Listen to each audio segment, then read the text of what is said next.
Welcome to Palm Tree Perspective. This is part of the SOS Sports brand.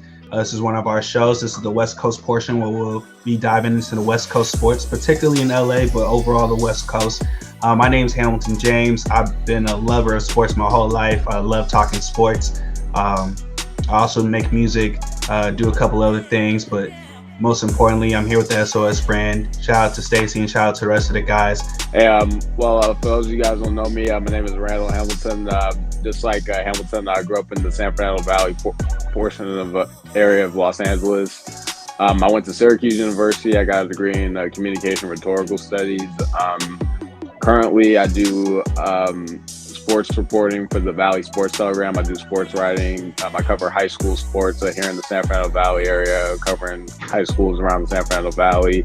So I'm like Hamilton. I've been an avid lover of sports my whole life. Obviously, growing up here, like the heartbeat of the city is the Lakers and the Dodgers. But now, football team, I do root for the Philadelphia Eagles because for many years out here in LA, we didn't have a football team for most of my time growing up. But I do show support for the Rams, when they're not playing the Eagles, and I do show love for the local teams, and so we look forward to covering the teams here in LA. But like Hamilton said, we also cover teams on the West Coast as well. So looking forward to bringing this good content for you guys. So hope you guys get to enjoy it. Yes, sir, man. I mean, I'm going to just start off by saying shout out to the city of LA. You know what I'm saying? Dodgers 2024 world champions, man. What an amazing way to end it with that 5 score inning they had, just to really seal and capitulate what the whole season was about for the Dodgers, man. It was really nice to watch. It was a very interesting sight to see because I never seen anything like that in baseball before. And just shout out to the Dodgers, man. I went to the parade yesterday. The energy was infectious. The city was live. The city was crazy, and it brought everyone together, man. It was really a great thing to see. Like, I just wanted to just touch on my journey, being a Dodger fan. I wasn't real for most of my life. Like I wasn't really up until high school age. Like I wasn't really into baseball like that for most of my life growing up. Like I went to my first Dodger game I think it was 2000 or something when I was 5 years old. But until I moved back home after I graduated from college, that's when we got at least in my household, we were able to watch the Dodgers every night because there was some years around 2012 from 2017 from 2012 to 2017 where a lot of folks locally in LA couldn't watch the Dodgers because the Dodgers were only broadcast on Spectrum Sportsnet only. So there was only a select number of cable companies did deals with Spectrum in order to be able to reach the Dodgers. So there was some years where we couldn't even watch the Dodgers in my household. But when we finally got to Spectrum when I graduated from Syracuse, I was finally able to watch the Dodgers during the summer, when I was just, bored, not having anything to watch. And then over time, I started developing the habit of watching the Dodgers every day. And now I've gotten my parents into watching the Dodgers every day a lot more. So it just speaks to how the importance of the Dodgers here in the city as well as Lakers, but definitely with the Dodgers. And also, when you talk about the passing of, we recently lost Dodgers legend Fernando Valenzuela. And, the importance of him, especially specifically here, in Los Angeles, when it comes to Latino community, a lot of the love that the Dodgers have in the Latino community, a lot of that is a result of Fernando Mania back when the Dodgers last beat the Yankees in the World Series back in 1981. So it's been a beautiful thing to see the Dodgers. A lot of people make a big deal out of the Dodgers having such a high payroll, but the Dodgers also developed, a lot of great players within their farm system as well. Guys like Will Smith, Gavin Lux, and they know how to make key trades. When it comes to they made the in-season trade for Tommy Edman, and of course, they acquired the superstars like Mookie, Ohtani, and Freddie Freeman. Those are legendary Hall of Fame players, but they know how to do it the right way when it comes to balancing their farm system and making acquisitions of free agency. Thanks to Andrew Friedman, one of the best GMs in all of sports. Dave Roberts does a great job as far as managing these egos and these, superstars. Going to the Hall of Fame for sure. Yeah, absolutely. Yep, absolutely. So, it's just an amazing just to be able to watch this team. It's really an honor and a privilege to be able to watch this team perform and seeing the camaraderie that they have together. So, Congratulations to the Dodgers, and I think it's definitely this could definitely be the start of a potential. I think this could be the first of many World Series championships. In the Ohtani, Mookie Betts, Freddie Freeman era. So it's going to be exciting to see. One thing I can say is that, like, to your point, is that these guys seem like eager already to like get another one. Like, if you were watching the parade yesterday, or if you were on Spectrum, which, by the way, it's funny. The Dodgers used to be on Fox Sports West like way back in the day. You know what I'm saying? Just like the Lakers. Just like the Lakers. Yeah. So growing up, I'm not gonna say I was the biggest Dodger fan, but I always loved the Dodger lore, even when they were the Brooklyn Dodgers, because I'm a big lover of history. So I always kept my eyes and ears to the Dodgers. Whenever the Dodgers, we had a good team, I always paid attention to that. Kudos to the ownership as well for getting the job done, because it seemed like once that ownership came in there, they really changed the culture, and they were willing to pay the money to get those guys. And those guys want to play with each other. They're already talking about playing again and thinking about the next one and just enjoying the moment. So I'm really excited to see what the Dodgers can do for next year and a couple of years to come, because that window to me is wide open. In my eyes, and in any sport, when you win a championship, your window opens up for 5 years. I call it the 5-year window championship in any sport. And I believe that right now the Dodgers have at least until 2029 to win another one, because you got to win one within that 5-year window to keep the dynasty alive. But so they have one right now. So I mean, at least we know that for the next 4 or 5 years, foreseeable future, they're going to be very competitive. So I'm excited to see what's going to happen with that. Yeah, they did win in 2020, but one of the things a lot of folks used against us was because it was like in the shortened COVID season, and then of course 2017, the Dodgers got cheated against the Houston Astros, through the sign stealing scandal. I remember that. But I just feel like this World Series this year, especially during a year where there was a lot of injuries, where there was a lot of injuries, yeah. Yeah, so it was a bit of a doubt of whether the Dodgers could actually be able to make this run, but to be able to knock off, the nemesis and the Padres in the division round, and go on to be able to knock off the Mets and the Yankees to be able to go on to the championship, it was just amazing just to be able to see them be able to handle that adversity and to be able to make it through that run. So now it just feels like there's a huge monkey off of our back to where now there's nothing that the naysayers can really say about us now. So now they could just all they can do is just add on to what they've already built. Well, to your point, they won 4 years ago. So you know what I'm saying? That 4 or 5 year window, you know what I mean? Yeah. So and in between that time that they won, we've had some playoff meltdowns, some letdowns, if you will, losing against the Padres. You know what I'm saying? There was a couple of years we couldn't even get out the divisional round. So the Dodgers really went through that.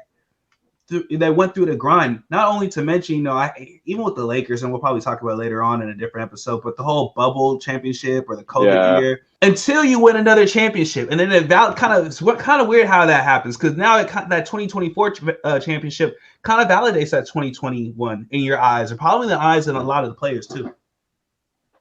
Yeah, now, I mean, me personally, I'm not one of those people that puts like an asterisk next to like the COVID year with Lakers or the Dodgers, but there are a lot of people that do say that, because like, especially with baseball, because a lot can happen like in 162, because it's a 162 game season. So like, you can see why like folks would make that argument. But now that the Dodgers have, but the players themselves heard the noise, and like, even if you listen to the them talk afterwards, like they did address like folks saying that the COVID championship didn't count or whatever. So the fact that they won that this year just kind of that silenced a lot of that noise.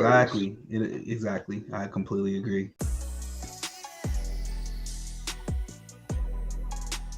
And into the other team that's the heartbeat of the city of Los Angeles, which is the Los Angeles Lakers.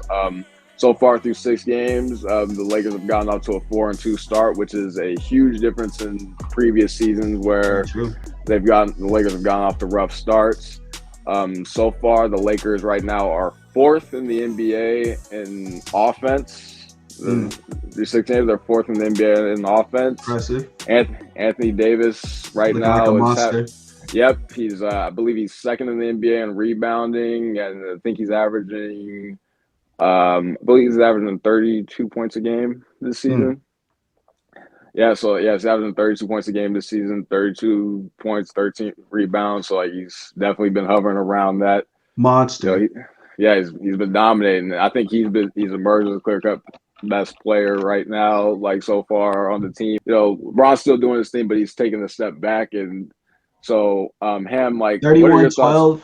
Oh, my bad, Randall. I was saying 31-12 with 31-12 and two Mm-hmm. blocks on 57% shooting. I know you're Yep. gonna ask me the question, what is my thoughts on it right now? Yeah, I'm with just, the new look Lakers under JJ Redick. I'm not gonna lie. In previous episodes, I was very critical because it just felt like a lot of Hollywood saga. The whole Bronny and Bron thing, which is cool. Like, I'm not hating on that. No, I'm not one of those people. But JJ Redick being a first-time head coach, a previous head coach led you to a Western Conference Finals. Only got 2 years with the team, 2-3 years with the team. It just made me. I just felt like there was a lot of drama going on in LA. But I'll give it to you. I'll give it to JJ Redick right now. He hasn't played high-level basketball. He has them playing through 80, him being the number one option. Yeah, Bron taking the back seat, but like I told people, because I had Bron on my fantasy team, so I watch his play. He had one off game where he was below his standards, and I knew for a fact that he was going to come out the next game and ball out. Now, they lost that next game, but he played well. So I'm not worried about LeBron. LeBron is picking and choosing right now. He's allowing AD to be that monster. And quite frankly, I'm glad because AD needs to get that mindset. I like what the role players are doing right now. I like that JJ Redick is holding them accountable. Getting on a player like Dalton Connect, telling him to shoot because that's what he's good at. Pulling guys out like D'Angelo Russell when they're up into the antics or they start to lose. Focus. Yeah, they start to lose focus. Thank you. So I'm liking the accountability I'm seeing right now. I'm liking the offense. The defense is looking good. There's a couple things they need to work on. They got blown out by the Cavs a couple days ago. So there's a couple things that they still need to work on. But as of right now, I think I'm looking at the Lakers like a top 4 seed in the West. I know it's very early, but I had them going. I said in my predictions, I had them going like 7th, 4th through 7th. I got them as a top 4 seed right now. Yeah, they've definitely, so far this season, I mean, when you look at the cohesion on offense, I think the main difference between JJ this year in comparison to Darvin Ham in the last 2 years is that you're just seeing a lot more motion. You're seeing a lot of guys moving off the ball. You're seeing a lot more activity on the offensive glass. Guys are creating second chance possessions. Guys are being a lot more decisive with the ball. Guys are not just standing around watching. Because the thing that irritated me a lot watching the Lakers the last 2 years on the Darvin Ham, I mean, even to a certain extent, even with Vogel, because Vogel, as great of a defensive coach as Vogel was, he did have his limitations offensively. And there was too many times where I felt like the Lakers weren't making any moves until 10 seconds left in the shot clock. Where like Darvin Ham typically has like a 5-out. He was running that 5-out offense, which they ran a lot in Milwaukee, with Giannis, running the show. But with LeBron, but I think there needs to be, even with LeBron, the way he's able to put guys in the position to get open shots. I think there needed to be a lot more movement, and with Darvin Ham, there just wasn't enough movement to my liking. So I think seeing that with JJ Redick, that's another clear difference. And you're also seeing the difference with some of the role players. Like I think JJ's gotten a lot out of Jackson Hayes. Like he's done a lot better this year. I've definitely been impressed with the way Rui Hachimura has played this year so far. Like you really see on the defensive end too. Yeah, exactly.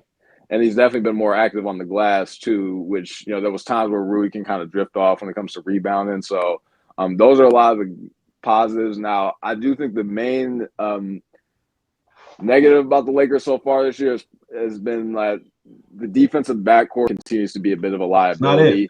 And also, I do think there needs to be more production off the bench from Max Christie and Gabe Vincent. I think they need to contribute more offensively. But other than that, I'm so far so good when it comes to the Lakers.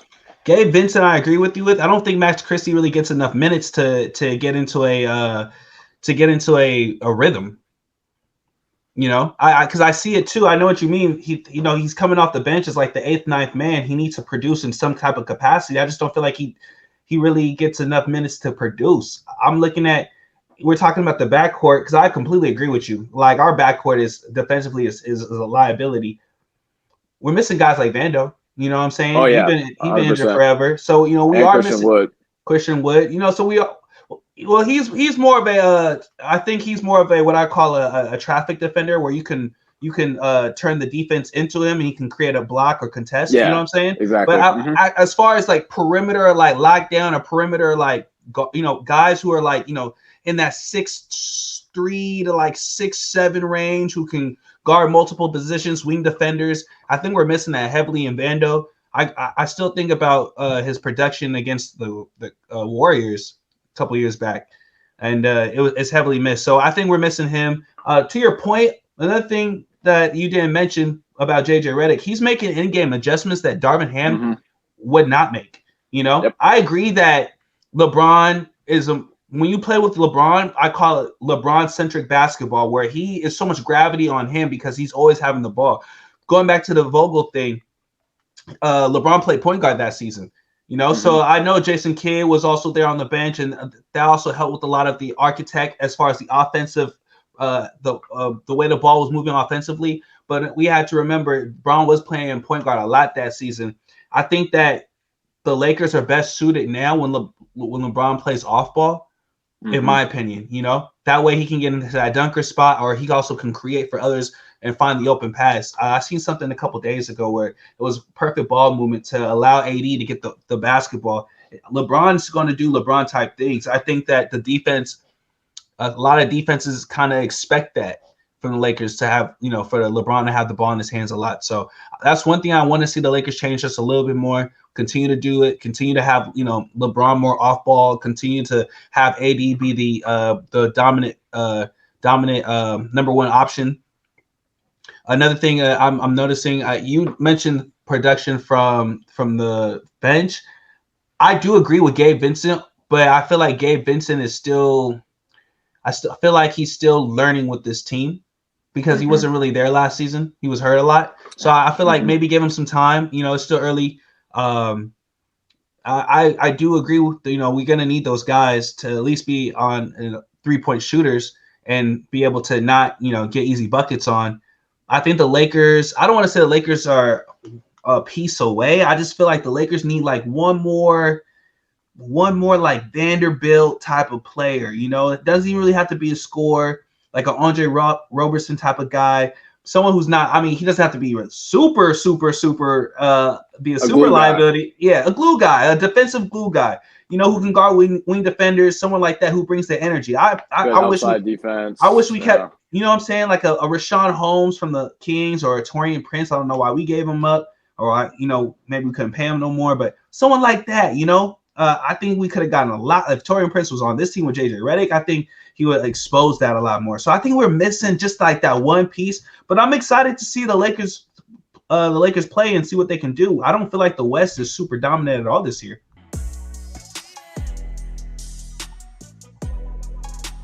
But the Clippers right now, they got to a 2-4 start so far in the season. They've been competing hard, without Kawhi Leonard being out. Going into tonight, Norman Powell was averaging 25 points a game. And James Harden has actually been, I think he's second in the NBA in assists right now. And he's also averaging 23 points a game along with 8 rebounds. So James Harden's gotten off to a pretty good start this season. And also Zubac has been averaging a double-double. So they have got – yes, yeah. So they have gotten some guys overachieving so they've had a lot of overachieving performances so far. But my question to you, Ham, is can the Clippers role players be able to sustain this? I'm only going to say yes for this one reason. To me, the West is so unpredictable right now. To me, there's not a real clear cut. I know that OKC is 6-0. I know they're looking pretty nice. Chet Holmgren, his evolution is what's making them look scary. But outside of that, I feel like it's a free man's world. It's the Western Conference. You know what I mean? Like find your spot. And so I'll just off of that alone, if Kawhi could come back by New Year's, I could see that because James Harden, we know James Harden's gonna hoop. We know regular season James Harden shows up. So I'm not really, those numbers that you said, I'm not surprised. 23, 10, and 8. I'm not surprised. Zubac, he's on my fantasy team. I know he balls. He's usually a double-double guy. Even last year, even a couple years before, he can produce a double-double for you. He's usually about a 15-9 guy, so I'm not surprised. Norman Powell, he's usually your sixth man. I'm not surprised by his production at all either. When a guy like Kawhi's gone, who takes a lot of touches, you have all this opportunity to score. So I'm not surprised at all. Ty Lue's a great coach. You know what I'm saying? When we talk about the Clippers, it just, at the end of the day, your superstar is always hurt to the point where you're irrelevant. And so I don't know if Kawhi, and what happens if Kawhi comes back in January? He's going to get hurt again in April, late April, early May. So it's hard to say. I will give the Clippers some love because I think they can compete. And when you have opportunity to touch the ball, and you feel yourself. So right now they're hot. They started hot. Let's see if they can stay hot for the next couple of months.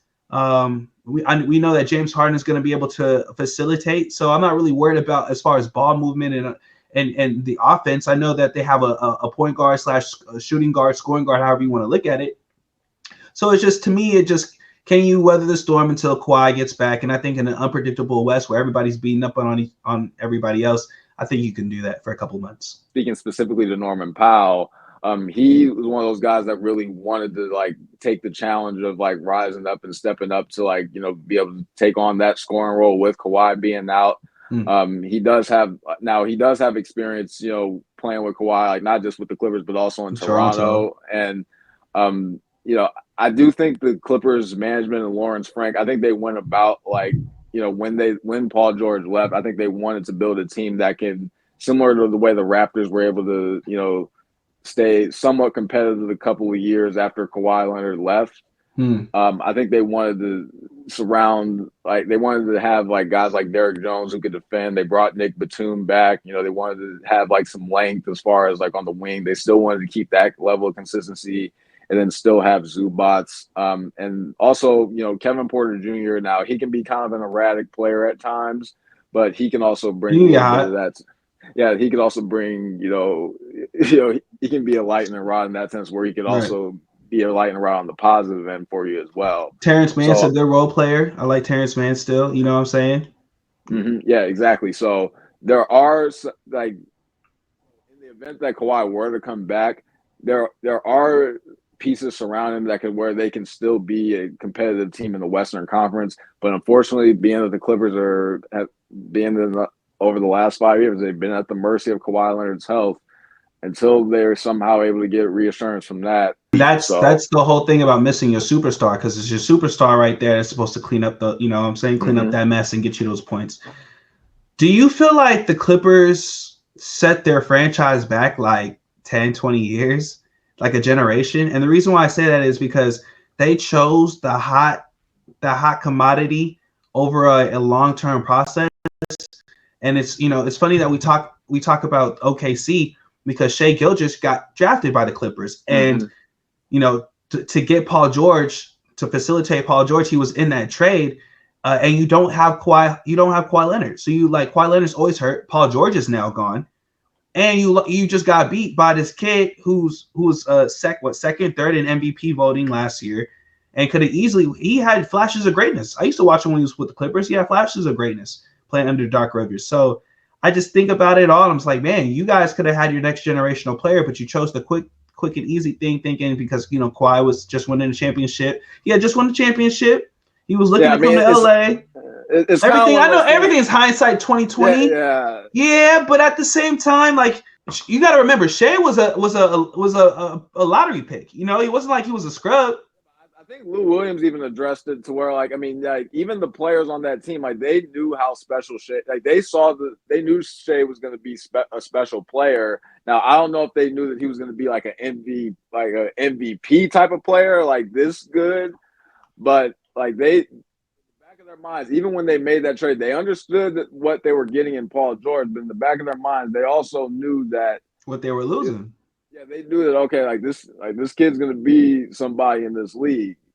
So which to me is even more of an indictment on the Clippers. You know what I'm saying? I understand what you're saying, but at the same time, if you're a star player that's coming off a championship, it's all about leverage at this point. Kawhi at that particular time had the leverage. At the end of the day, he did. He did. You get at the end of the day, you don't get what you deserve. You get when you negotiate, and he was in that position of That's true. leverage to where he was able to negotiate to where it's like, hey, I can come along with you guys, but I'm going to have to, but PG's going to have to come with me. So at It that just point, you know, no, but that you're not saying anything I disagree with. I agree with you 100.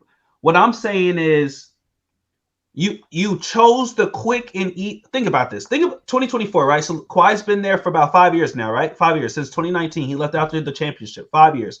Think about the last 5 years for the Clippers and what they haven't really done, what they haven't achieved. The Clippers, the most they've done is go to the Western Conference Finals, and that was without Kawhi Leonard. My point is that you did all of this to get Paul George because I'm sorry, forget Paul George because that was part of the leverage. to get both Kawhi to really get both, George. but I'll say Kawhi more because Kawhi is the one that facilitated Paul George going there. So essentially, you did all of this to get Kawhi and Paul George in hopes that you get a championship. Not only did you not get a championship, Paul George is gone, Kawhi's always hurt, and you just lost to a team that has the player that you drafted that ended up propelling himself to be an MVP caliber type player, a player that other players on your team knew could get to there. Is what I'm trying to say. That's why I'm like, I feel like the Clippers is in one of those situations like this is like something that you almost can never recover from. But here's the thing, though, like, but I still don't necessarily think that, like, let's say if they kept Shea, that's still not a guarantee that they would have necessarily won a championship by this point, because even then they still would have been at the mercy of Kawhi's health, and Kawhi had knee issues. I mean, clearly Kawhi basically has chronic knee issues. So even if you were bringing in Kawhi, it's like even if they never made that trade, they still would be at the mercy of Kawhi's health. So I think I agree with you. What I'm saying is that I don't feel like they should have like gotten Kawhi at all. You know what I'm saying? That's my point. I'm like, they saw like Kawhi just won a championship. He was a hot commodity. He was balling, yada yada. He wanted to come to LA. You know what I'm saying? They did everything to steal him away from the Lakers. And then just for at the end of the day, for him really not to be there, everything that the Clippers have really done in the last 5 years has been for nothing, is what I'm trying to say. And you lost out on what the future could have been. Because I understand they wouldn't have won no championship right now with Shea. But if Shea ends up being who he is with the Clippers right now, right? You can't tell me that they couldn't have put a team around him that for the future could have been competitive. Maybe that's what I'm saying. They took the short run, they took the hot and fast thing over the long-term goal. Because if your long-term goal is to build this new arena, and I understand you needed to fill seats. Well, you're not really filling. I mean, your main attraction is James Harden right now. Imagine if you had a Shea at this level that you could at least go, okay, maybe our team isn't a championship caliber team yet, but with this guy and these pieces around him, oh, this is a fun team to watch. This is something just like OKC right now. It's no different. Like with this guy and these pieces around him, oh, this is a fun team to watch all of a sudden. And so I'm just looking at OKC essentially taking that room of growth that the Clippers should have had, and I'm watching everything and that happens for both teams in reverse. And so I'm just looking at the Clippers now. I'm like, man, you guys did all of this. The last 5 years were for nothing, essentially. Yeah.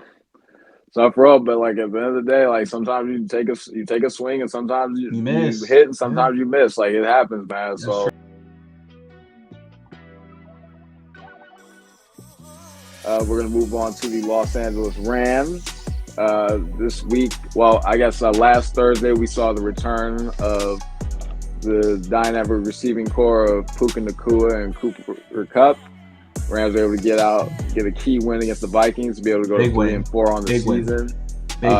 So despite the 3-4 record, the Rams are still only a half game out of first place, which is occupied by the Arizona Cardinals. I believe they're tied with the Niners right now. So, Ham, what is the reaction of the return of Puka and Cooper Kupp? And do you think, from what you saw from the game against the Vikings on Thursday night, do you think that the foundation is set for the Rams to be able to make another run to the playoffs the way they did last season? Yeah, I believe that the Rams can do some noise, make some noise in the NFC.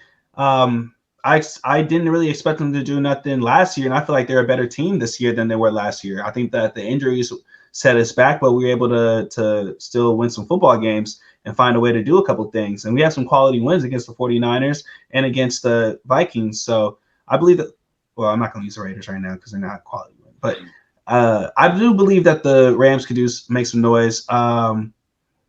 Still want to see them still go to the run game, get into their play action. Still want to see them beat cover two like Sean McVay is normally used to doing.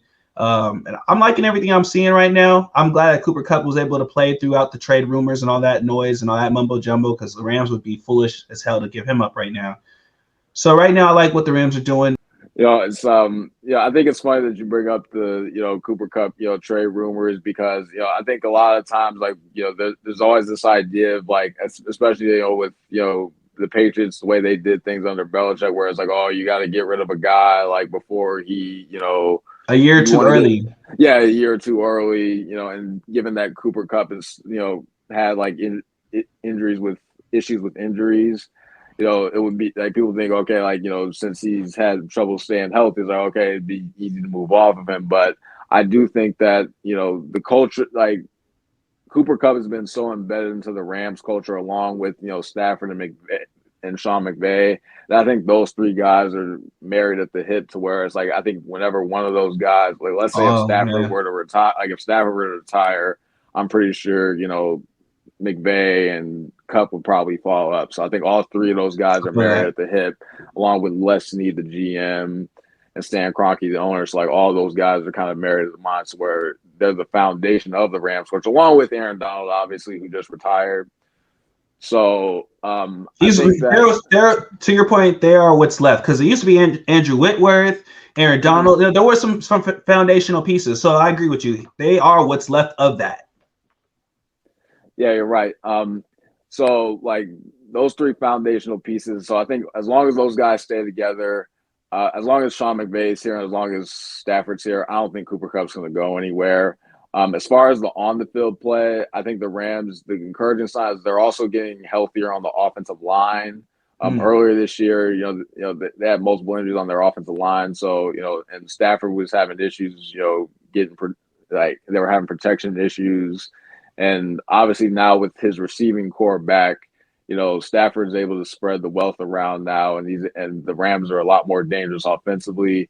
I feel like the last several weeks you've seen them getting the running game going, a lot more involved with Kyron Williams. I think one criticism I do have of Sean McVay sometimes, that he does tend to get a little too pass happy, and sometimes they do tend to go away from the running game. So I think that's another encouraging sign. And also, before the season started, when we brought up I think when we did in the preview episode, we're talking about, I brought up Jared Verse on the defensive line. He's been wrecking havoc on that defensive line. He's already drawing double teams. And for all you Rams fans out there watching, and also for you to check out him, check out his he was mic'd up in the Vikings game, and look, if you want to be entertained, like, look, Jared Verse, that dude's an absolute dog, man. Like, he was talking shit to the other guys, man. Like, it's very entertaining, man. But, like, yeah, man, dude, he's got that mentality, man. He wants to be great, man. So, like, nice. He's definitely like one of those guys, along with Cody Turner on that D line. I think you should definitely look forward to seeing them continue to step up the second half of the year. Now, the main concern I do have with the Rams, like, as far as their run towards the end of the season, is the secondary. I do think they need to do a little bit better job in the secondary. That could be one of the things that does them in towards the last part of the season. But if they can stay balanced offensively with the return of their receivers, I definitely think the Rams can make some noise and probably win the NFC West. I can see them win the NFC West. I could also see them winning a wild card game. I can see them winning that. Winning NFC West to get a home game. I can see that definitely.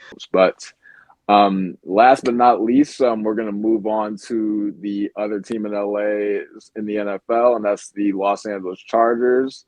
The Chargers have a 4-3 record on the season. They've already they're one win away from matching last season's win total. So Jim Harbaugh's already done a great job as far as establishing a culture. The Chargers right now have the #1 scoring defense in the NFL. So Harbaugh's already So Jesse Minter, the new defensive coordinator, has already made an impact on that end for the Chargers. So far the Chargers are 4-3 right now. So my question to you, Ham, is: do you think the Chargers can Jim Harbaugh, Justin Herbert, and the Chargers can they be able to sustain the 4-3 start to be able to sneak into the playoffs in the AFC? I'm gonna go with no, and the reason why is I don't trust the Chargers offense. I was looking at the receivers. The receivers almost give you no protection. Their running backs don't give you any protection.